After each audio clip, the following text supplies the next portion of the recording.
Hi everybody, how you all doing? Hope you're having a wonderful day. It is day 2 of the International Aerospace Expo. And this is consequently the RSI day. So we're going to jump in and we're going to check out the RSI platform and see what they have to show for us. I'll be honest, I took a look earlier. I wasn't that impressed, but let's still go through it. I mean, okay. So, we are now in. Huzzah! Optimal hydration achieved. So, one of the things I've been doing is, I make sure that I'm all dressed and ready to go for the event. But in between, I've been doing missions and all sorts of stuff, trying to earn back some money so that we can go do, upgrade ships and do all sorts of stuff. And I did a lot of work last night, and I ended up about 10,000 poorer than when we ended last night. Why? Well, let's see, I tried buying some more scrap to sell at the end of the last stream, and that kind of was bad. Eventually I had to claim that ship, I think. Yeah, we got a lot of interesting people here. Let's just turn all that off. Let's see. I also had to buy some gear and stuff. I had a death event, and the worst part was it killed me and I couldn't pull any ships out. I had to actually do a server hop, which meant my corpse was left behind, as was my ship with all the items in it. I ended up having to claim that ship, so I lost all the items on it. Station. And I'd never be able to get that body back. Passengers. Fortunately, I didn't lose anything important. I was rocking pretty much all, found, gear by that point. Now, just to kind of give you an idea of, what's going on in terms of gear, you can see I've had a fair amount of stuff. So a lot of this is, subscriber stuff, but some stuff like this, the ADP Blues, that's a found item. All these Aqua items, they're found. A couple of these helmets, I've been finding like these Horizon Red helmets. They're very nice. I just found this one, the CBH 3 helmet red. It's a light helmet, but that's okay. And there's a bunch of others. I'm really liking the G2s though. Nearing next stop. So yeah, that's just a quick look at some of the stuff that we've got. I've got. Oh, someone's the capsule will be T-posing to assert their dominance. Oh, and they're done. Alright, here we are at the Expo Center once again.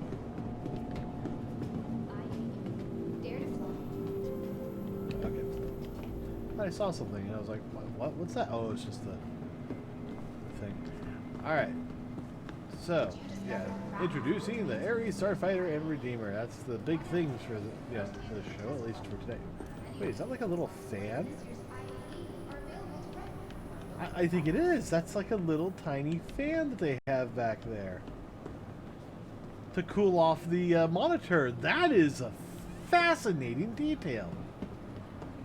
Do they have one on the other side? They do. I'd like to know if there's one in between there, but the whole thing curves around, so probably. What about in here? Nope. Alright, so they still have the same expo hall as yesterday, which is the Zenith Hall. That's what I thought it was. So Zenith Hall is still Anvil Aerospace today, but in the Apex Hall, there's the Robert Space Industries, RSI. So let's go to Apex Hall. Because after all, Robert Space Industries is today's. Now, unfortunately, Roberts didn't have anything new to show, so that's kind of sad. But still got some good stuff. Any of their old ships are up for sale. You can buy yourself an Orion if that's highly, desirable for you. Okay, I was wondering if that was just an affectation or what, but no, it looks like they don't have the hologram here for this one. Oh, commercial. They say that some things just don't go out of style. That the true classics never die.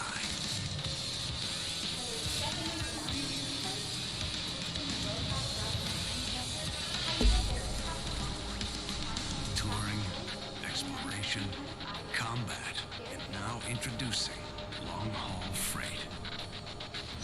The all-new Roberts Space Industries Constellation Taurus. Still does it all. I like that they have commercials in the game. The mantis is one of nature's most adept predators. Its patience immeasurable. Its focus indomitable. It waits silently for its prey. The adroit hunter positions itself for attack, identifying its unsuspecting target when it's most vulnerable. And then, steeled to the task at hand, the mantis strikes.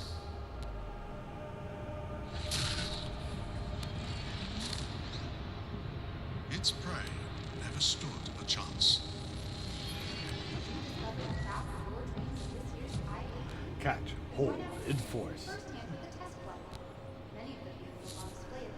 I mean, you think about it, it's actually a really good, oh, wait, what's this? Oh, okay. It's just a big logo. Alright, so, my biggest problem with the Mantis, and we'll get to that. I do have a problem with the Mantis, and we'll get to that when we get to the Mantis. So here we are at the Apex Hall event. First floor. Tauruses. They're the Constellations. So we're going to go from left to right, simply because there's more back there. There's also down below. And we're going to hit that last. So first up, got Constellation Aquarius. Or Aquila. This is their exploration model. This one is designed for going out and exploring strange new worlds, seeking out all sorts of new life, possibly new civilizations, and of course, to boldly go where no one has gone before. But when you're not doing that, you're actually living the life up in the relatively nice-looking ship. I mean, there's, you got a shield generator here, but if you look at the commercial, they've got like all sorts of side things, science stations and everything. But yeah, look at this expansive view that you get as a pilot. That was one of the big things I really thought they did wrong in the mist ships. I mean, they had the Freelancer, which was sold originally as this big. Okay, that's really loud music. And it's coming from that guy right there. But the Freelancer was sold as this exploration ship. You go out and you explore the universe, and I really wanted to have a cockpit like this, where you can actually see what you're doing. What they have is like a thin little sliver like that, just all across the ways. Actually, no, more like this. They have that, and then two little small windows. But I'll show you exactly what I mean when it comes to Mist Stay. Honestly, I'm half tempted to upgrade to the Aquila with that ship. I got the Doer, the exploration one, and this really feels more like an exploration vehicle to me. You got a bottom turret and a top turret. I believe, I think it's the top turret. I can't see. Can I turn the lights on? This is just really dark. I believe the top turret is actually a sensor grid, while the bottom one is an actual, honest to God, gun. Welcome to Roberts Space Industries. Enjoy the ride. System check. Alright. It doesn't turn the lights on. That's too bad. What does this button do? Repo. Exit.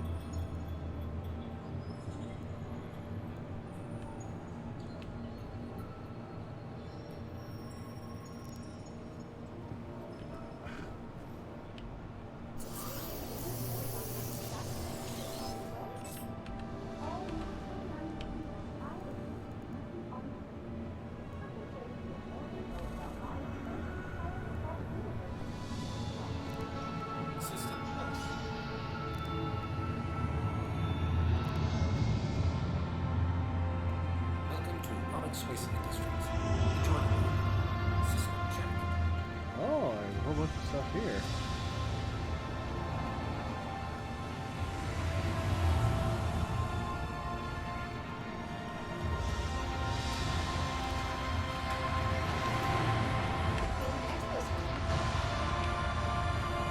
At any rate, this is a great exploration ship if you're interested.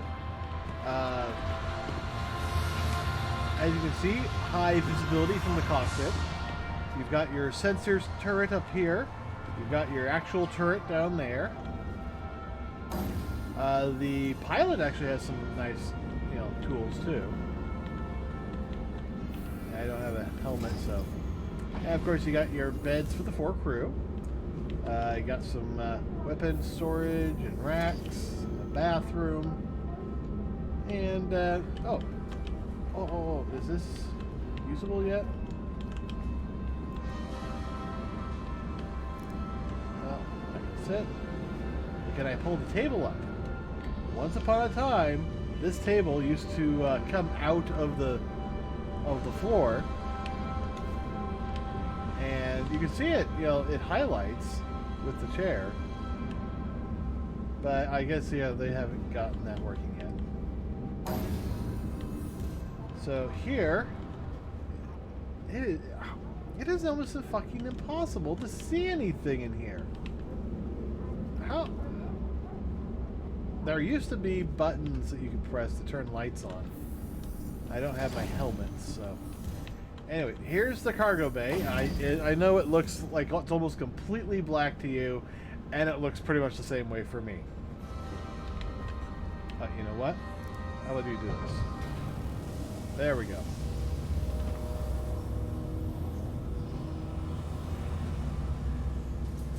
So yeah, this is big enough. No. I did not want to do that. I did not want to do that. This is almost big enough that you can fit like 2 land vehicles. You can absolutely fit an URSA Rover in this, but it also hauls a good bit of cargo. You got your side airlocks on the other side, missiles in between, big ass missile lock. And if we come back here, we have our little component bay. Oh, there we go. Slightly freaking light.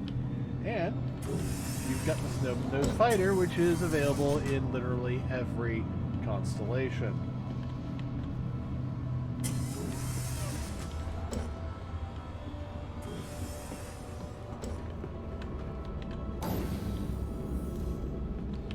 Alright. So, yeah, if you want to do space exploration, and you are gun-ho on a constellation, this is the one you want to get. The Constellation Aquila. It's a good little ship. Next up is this guy. This is the Constellation Andromeda. This thing is basically a gunship. This is actually effectively the first constellation. Pretty much the same for the interior layout. I mean, basically the interior layout is the same for all of them. They all have that little Snub-Nosed Fighter on the bottom. You can see it right there. But you know, the Aquila has that unique rounded front. This one does not. This one has the more traditional, you know, Robert Space Industries polygonal cockpit, which you can also see right there. I believe that's the Taurus. But, you know, it's basically the same ship. This one has, turret and turret. The pilot has access to a whole bunch of guns. We've got the cargo bay down here. Open that up. You can see that's still pretty big. Got more missiles, I think.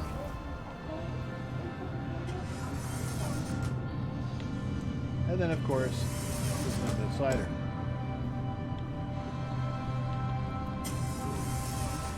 Yeah, if you're interested in, a somewhat transporty ship with good firepower, this is going to be a better choice than, say, the Aquila. Now, that said, the Aquila has larger fuel tanks than this guy, because it needs to be able to travel farther and probably a little faster. You can see, you know, the Aquila has some guns there, and obviously on the other side. But you can see over here, these guys have much bigger guns, and I think this actually has more of them. Yeah, Constellation, a multi-person freighter, is the most popular ship in RSI's current production line. Constellations are beloved by smugglers and merchants alike because they are modular, high-powered, and just downright iconic looking. It's nice that they got permission to use this music. Tasty snacks are available for purchase in the lobby. Reliable innovation. So if I come actually read the placard for the Aquila. Explore distance horizons. The Constellation Aquila features a redesigned cockpit for maximum visibility, advanced sensors, and an onboard URSA Rover for planetary exploration. Let's see what's out there. So I think it comes with the URSA?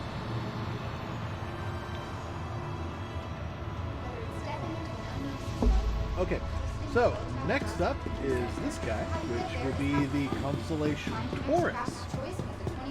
The Taurus is physically is pretty much the same as the other two, with one major exception. This is the Taurus? Yes, this is the Taurus. And that is the cargo area is like almost twice as long, making the whole overall ship that much bigger. I mean, you can see, just how big, that little landing bay is. Let's see, where is... Yeah, look at all that. That's, a lot of landing bay. I mean, that was like 4 chunks or something like this. This one's 6 chunks.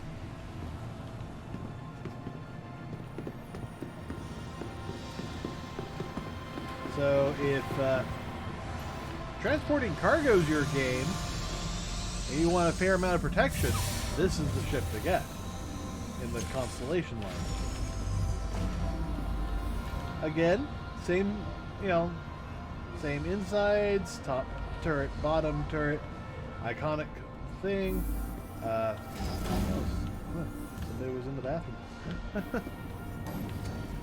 But look at how long this is. This is like, okay, right here is where it would have ended on the other ships, but this one keeps going for a bit further. And rather than, expand everything out, they just expanded everything out. But you'll notice this one does not have a snub-nosed fighter. This is extra storage. That is a major difference.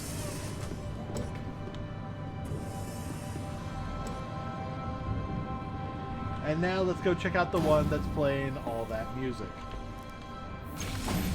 Now, this next one is actually sold out. You can't buy it. It was like up on the website for about 5, maybe 10 minutes.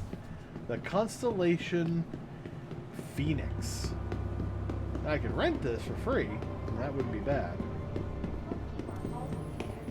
Standard size cargo unit. It's got the turrets on the bottom and the top. It's got decent firepower. Not great firepower, but decent firepower. So, what makes the Phoenix different than, say, the others? You'll see in a moment. First things first, cockpit, as you can see, still the same. We still got this room, still the same. And then we go into the cargo bay area. Whoa, what the? No! Sorry, fooled you. Got a nice little cot here for like a captain or something.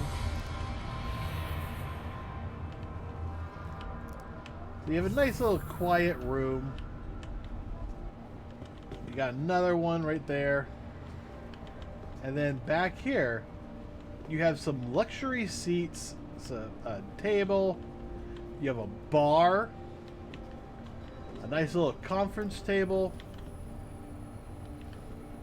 all sorts of things, and of course, the hot tub. Now the hot tub looks like it's not opening.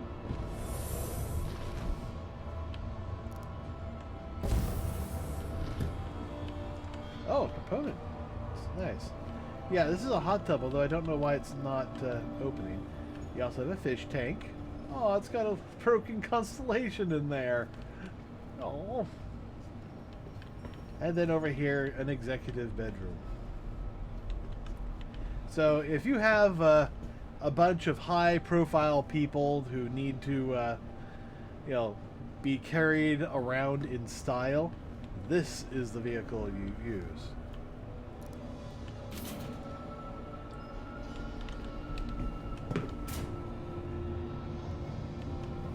Oh. I didn't know this was an elevator. Actually, I hadn't noticed this before.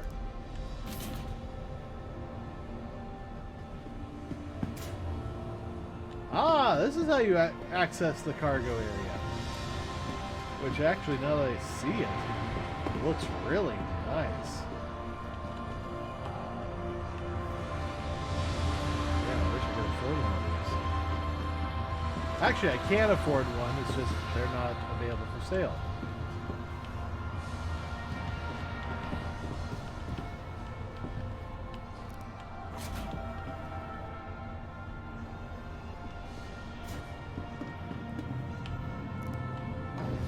If we come back here, we have our component room, followed by the snub-nosed fighter. Now, the difference is the other ones use the Kruger P-52, you know, snub-nosed fighter. This is the Archimedes P-72. 72, yeah. Or is it the P-51 and this is the 72? I think that's that latter one. Yeah, it's faster, it's got more firepower.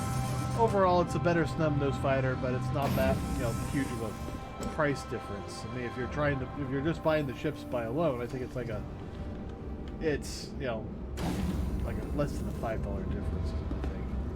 But rarely do you ever buy those ships. They always come with the Constellation, so that's not saying you can't buy them separately. You could buy a regular Constellation or any of those, and then buy the other Merlin and have that work. You know what? I'm actually going to rent this one. Just because I want to see what it looks like in the light. Yeah, it comes with the P-72, so those must be the other ones must come with something. Now there is an even rarer version of this one called the Phoenix Emerald, and that one is actually, you know, just like this, but green. Like an emerald green, obviously. 2951 IAE. Dare to fly. Alright, let's head over here.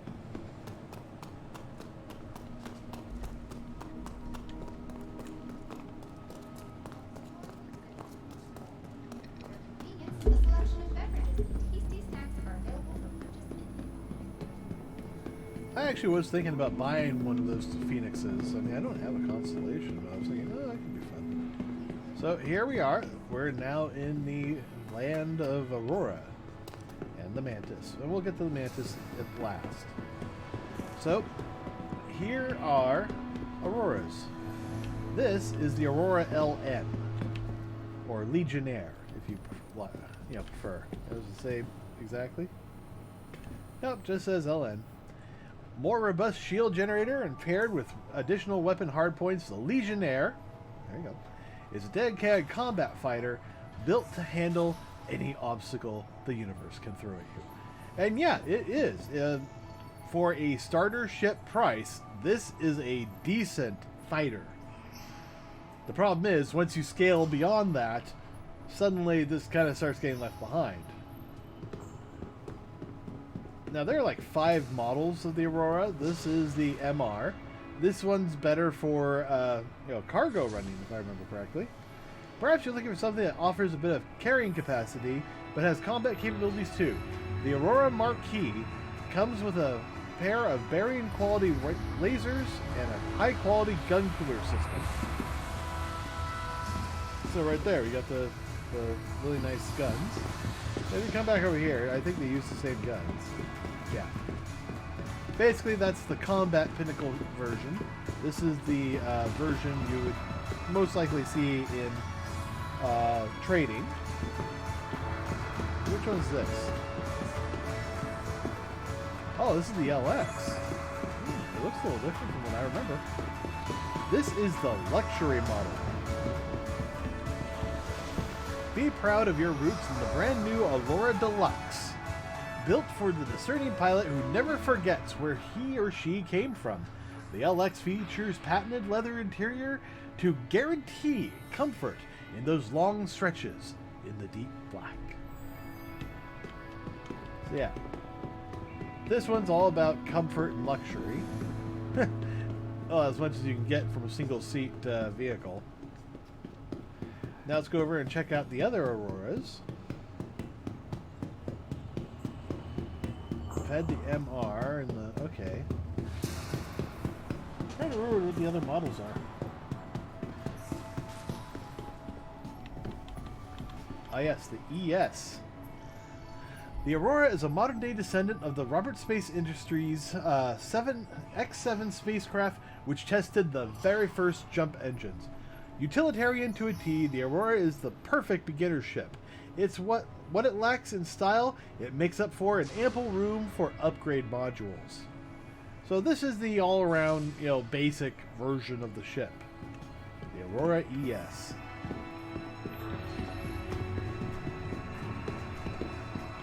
Oh, that makes this one the CL. Customized for mercantile and trading excursion, the Aurora Clipper is the perfect vessel for aspiring entrepreneurs and seasoned traders alike.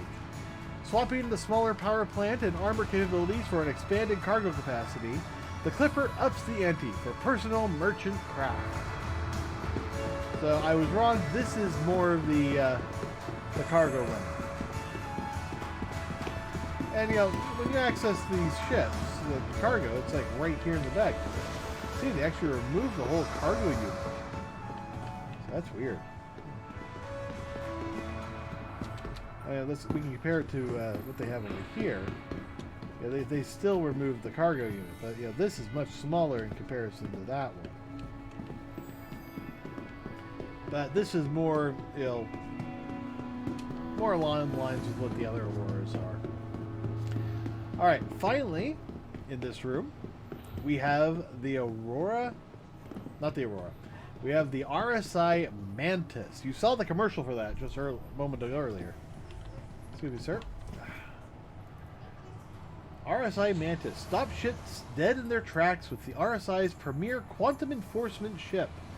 The Mantis features a tailor-made quantum enforcement device from Waytech, capable of ripping ships out of quantum with its quantum snare and prevent hasty escapes with its quantum dampener.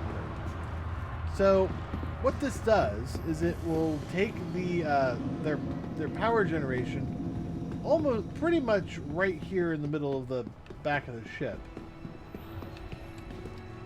and then it will charge it up, emit a burst, and if you time it perfectly, that burst will stop ships from traveling through that sector of space.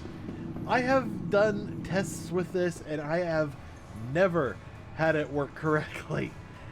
Usually, you know, even if I have them perfectly lined up with me that they're going to pass like within a few meters, which, gotta say, is much harder than it sounds. I haven't had it, you know, do anything.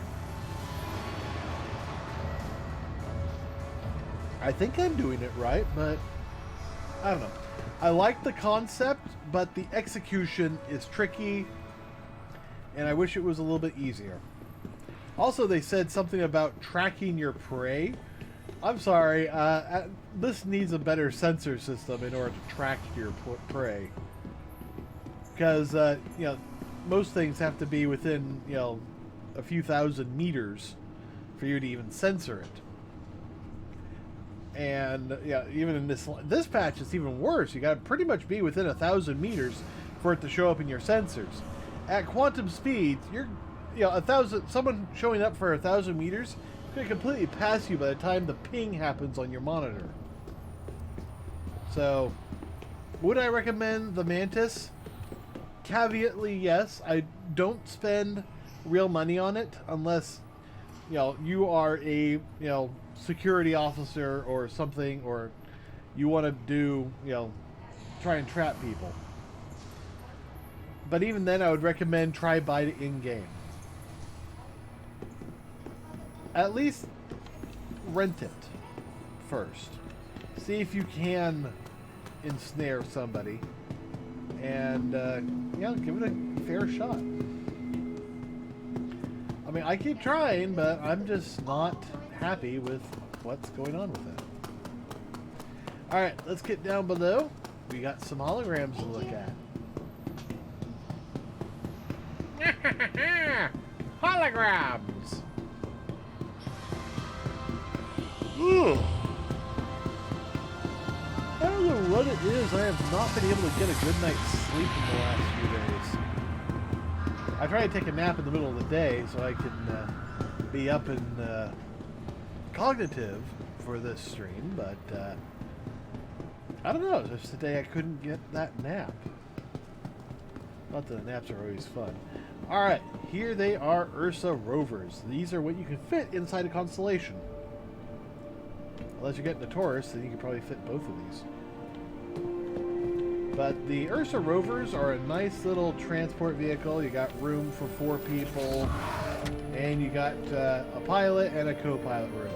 Now the co-pilot can actually handle the remote turret up there. Otherwise, and that kind of slides down or up as needed.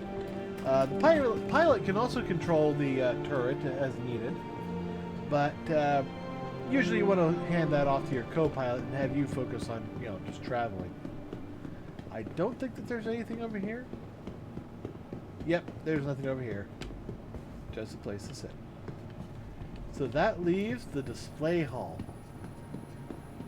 Let's start from this side. What do we have first?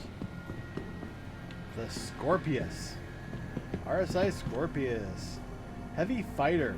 An adaptable bi-wing configuration, revolutionary rail-mounted remote turret, the Scorpius offers unprecedented fire coverage, allowing for both defense and assault-minded applications. Basically, they made an X-Wing that can handle 2 players. You got like, you know, a quad turret up front. You got guns on basically each of the wings. So, at least I think it's, yeah, that looks like 6. That looks like 8 to me. So overall, you would have up to 8 guns firing in one direction. Now, that quad turret actually can roll backwards and face behind you, but that has to be controlled by the second guy. Pilot has 4 guns. Co-pilot has the 4 turret guns. So it has great supremacy here, and then you roll it back, and then you have great supremacy both below and behind. I own one of these. I am very much looking forward to it. They're anticipating having this available to fly in the Q1 release for January, or rather, that would probably be in March, the Q1 release. However, if you look at the time frame, it's looking like they're going to be rolling past that. So, if it comes out with that, it's going to be at a point patch. So let's see. This is 315. We're about to get 316. So we're looking at 317.1 if they keep to that time frame. Else it's going to get pushed back to 318. That's fine too. Still, there's a lot of people who have these ships, and it's definitely going to bring an interesting thing. Next ship. Oh, another ship I own. This is the Perseus. When RSI set out to make the definitive modern statement in persuasive prevention, they looked into their own past to make historic gunships designated Perseus. Capable of shredding sub-capital class Goliaths, hammerheads, the mere presence of a Perseus gunship in a blockade or patrol squad is enough to make your most aggressive enemies think twice before engaging, just like its vintage namesake.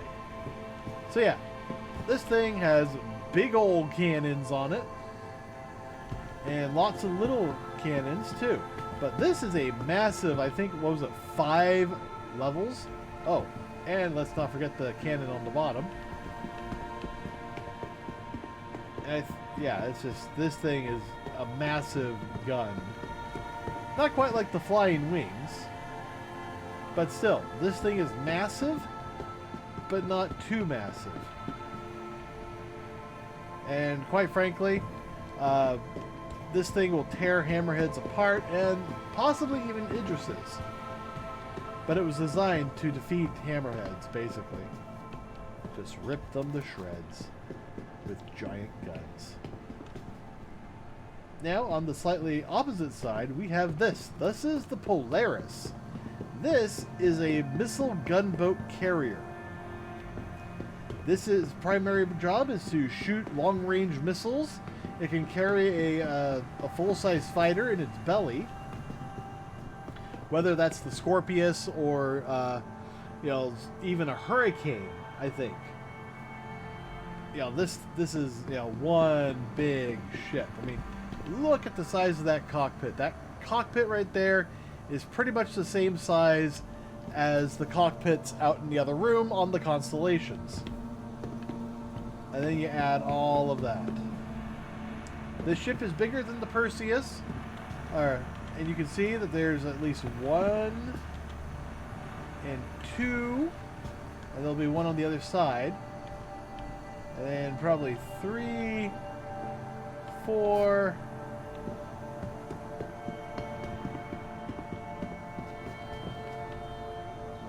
5, 6 turrets. 6 manned turrets. This has like a briefing room and a nice little bar area. But yeah, this is a big ship. It's a corvette. The Polaris is a nimble Corvette-class capital ship that packs a powerful punch. There's a bunch of P's for you. With a full armament of turrets and torpedoes. Intended for use with both a naval patrol ship and to serve as the flagship of militia operations, Polaris has the capability to perform search and rescue operations, light strike missions, and general security patrols. The Polaris includes the facilities to repair, rearm, and refuel a single fighter, light bomber, or support ship. Oh, I could do repairs. That's nice. I thought it was just basically a carrier. Alright. And that's it for RSI. Perseus, Polaris, Scorpius. Ships that will probably not be here. Well, one will be here next year, hopefully, early in the next year. At least the first half. I mean, there's a good chance. Let me actually just pop it open real quick. Let me take a look. I want to look and see how the Scorpius is doing on the road map. Ooh, yeah, I am tired. If I didn't want to keep playing, I would say, hey, I'm going to take a nap after this. Or maybe, okay, we've seen the show. Let's end here. I mean, it's... Come on. Hurry up. What's going on?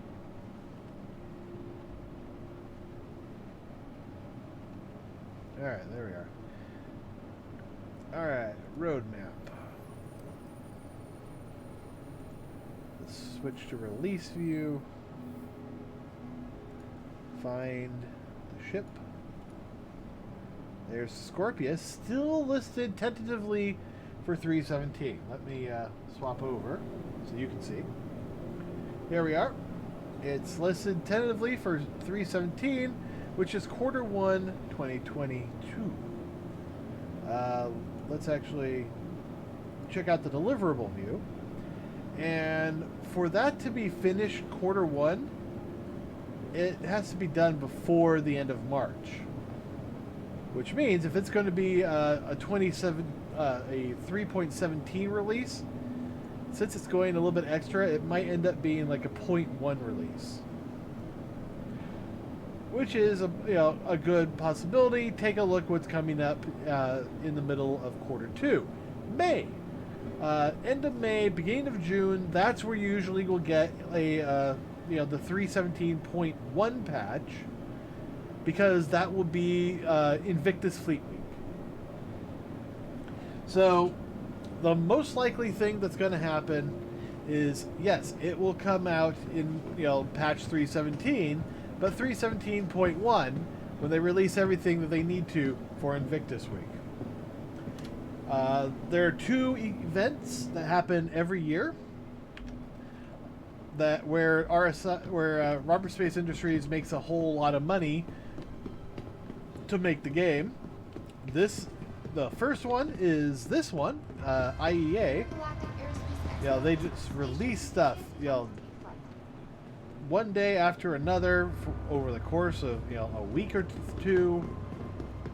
This year it's about 2 weeks. They'll make a whole lot of money doing it. Characters will have a whole lot of fun testing things out. People can fly for free on both events. The other event, of course, is Invictus Week,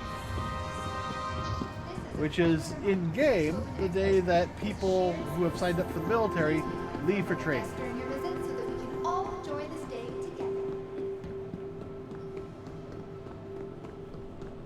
Now, last year, it also took place here at the Tobin Expo Hall. And I hope you all stuck around for that. We also did a stream every day. And I'm starting to question if I should have done that at all. I'm starting to question if I should be doing that this year. I need to get my sleep schedule, fixed. So here's the schedule. We, Anvil Aerospace yesterday and today, RSI today and tomorrow, Aegis Dynamics, tomorrow to Monday, and then Monday and Tuesday we're going to get the alien manufacturers, Apapoa, Banu, Asperia, and Gatek manufacturer. Gatek and Apapoa are both from the Xi'an Empire. The Xi'ans, of course, being giant turtles, basically, for lack of a better, terrestrial explanation. But the fact that Gatek manufacturer has a display in the expo hall, that is actually very exciting, because their only entry right now, they have two entries. Oh, hello. They have two entries right now in what the show will be. The first one is a heavy fighter called the Sankoyai or something like that. The other one is the Raylan, And that is the one that everybody's really excited about. Why? Because the Raylan is their giant cargo ship. And the fact that they have a display means that one way or the other, they're going to have a model for one or both of those ships. Whether it's flyable or as a hologram, I don't know. But the fact that they're in the show means they have a model to show off. I'm hoping, they'll do what they did with the Redeemer last year, is that they'll have the floor, they'll have one of those ships on the floor. You can walk around and look at it. You may not be able to get inside it, but it's not a, crappy hologram. Which, frankly, is just like one level up from the holograms they have on the RSI website.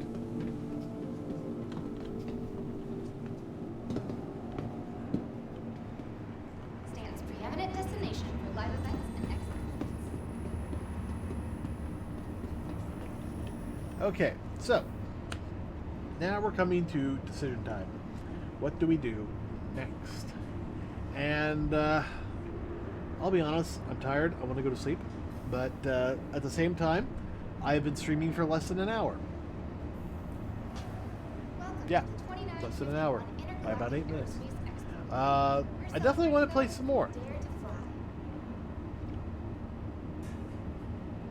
I'm thinking, why don't we try our hands at mining? Station.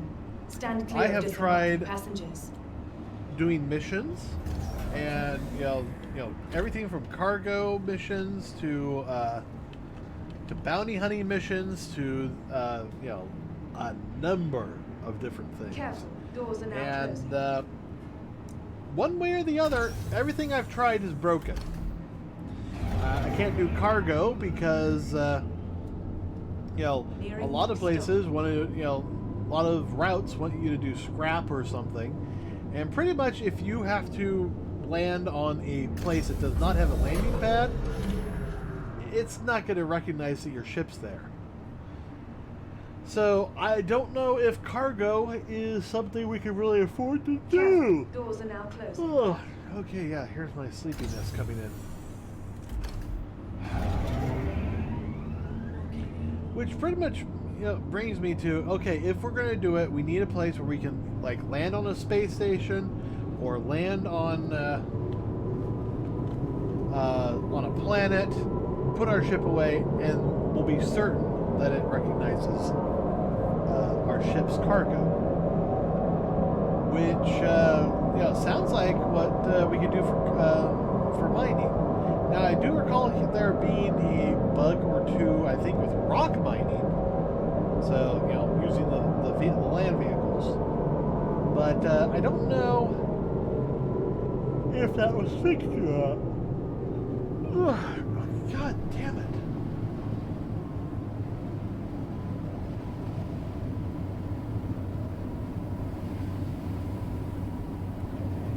But you know what? Nearing next stop. What do you think? Oh, I think you should keep playing, but I'm biased.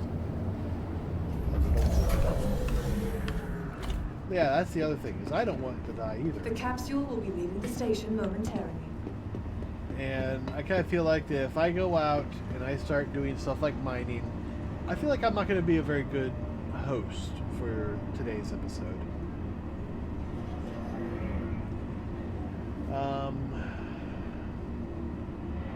I mean, I'm falling asleep right now. And the problem is I'll probably wake up and start playing. So I think this is what we're going to do. I am going to end the stream right here for now. And I am going to actually pick this up as soon as I wake up. So, yeah, I'm going to go to bed. I'm going to wake up in, hopefully, 8+ hours, but I find that unlikely. And I'm going to try and stream some more at that time. And we'll just see how things go. Alright, everybody. Thank you for joining me. I will see you later tonight or early tomorrow, depending on your time zone, I guess. I'll see you as soon as I wake up. And if not, I'll see you tomorrow at 5 p.m. Pacific time on Sunday, because that is when Star Citizen Sunday starts. And we'll take a good look at what Anvil has to bring to the event, or not, rather Aegis, I should say, and just kind of take things from there. I am sorry that tonight was so short, but we took a look around, definitely had some fun, and we will get back to this as soon as I can. Until then, have a good night, and stay safe. I really gotta figure out a solid ending for all this. I had one, but I can't remember it anymore. Oh well. Good night, everybody.